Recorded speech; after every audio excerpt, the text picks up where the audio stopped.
468 days till midterm elections. Let's begin. Today we have Cynthia Lummis out of Wyoming, and oh my God, what is she hiding behind that smirk? Because every single fucking picture I found of her is scarier than the next. Like, that woman is hiding national secrets behind her smirk. It's giving, I ate your children for lunch. Is that her face? It's her face. That has to be the woman's. But what is it? Why?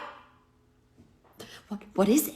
Maybe it's like a constipation situation. I can't figure it out, but like why is her mouth always like that? This one was also just for fun because, like, what's going on with the color of her skin there? Like, so orange. I don't know. She's probably trying to blend to match her orange daddy, but like, ooh, spooky. Anyway, let's talk a little bit more about who she is. Cynthia Lummis is a dinosaur, which you could have guessed by the pictures I showed, sitting at 70 years old. She is going for her second term in the U.S. Senate, and then prior to that, she did serve in the U.S. House of Representatives from 2009 to 2017. Let's talk about her stances a little bit, because truly this woman is not a girl's girl. She's not for the girls. She's definitely not for the girls.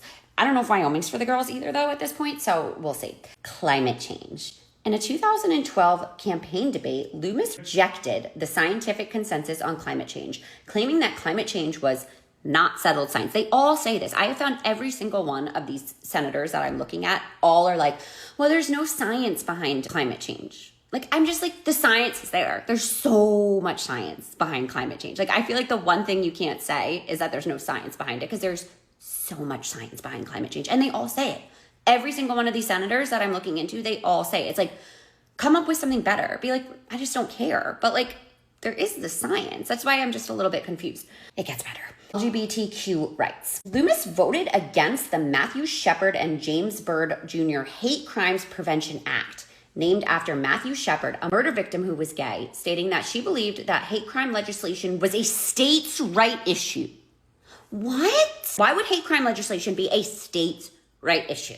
How is a hate crime different than any other crime? Like, no, I don't even know what to say. Like, you are so anti-homophobic at that point. You are so anti-minority at that point. Like, a hate crime, guns, firearms. Lummis received an A rating and an endorsement from the NRA Political Victory Fund during her 2008 campaign for the House of Representatives. In 2009, while she was in the House, she voted in favor of allowing people to bring loaded guns into national parks and wildlife refuges. I don't know. Why are we, that sounds terrible. That sounds like a terrible fucking idea. Other things she's against: the Affordable Care Act, abortion, obviously. In 2015, Lummis co-sponsored and voted for legislation in the House to defund Planned Parenthood. The National Right to Life Committee endorsed her in 2020 election and gave her a 100% anti-abortion rating during her tenure in the House of Representatives.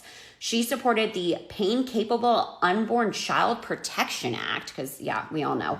And Lummis was also given a 0% rating by the NARAL Pro-Choice America in 2016. So, yeah, loves women, real woman's woman. I thought this was interesting that it was specifically called out.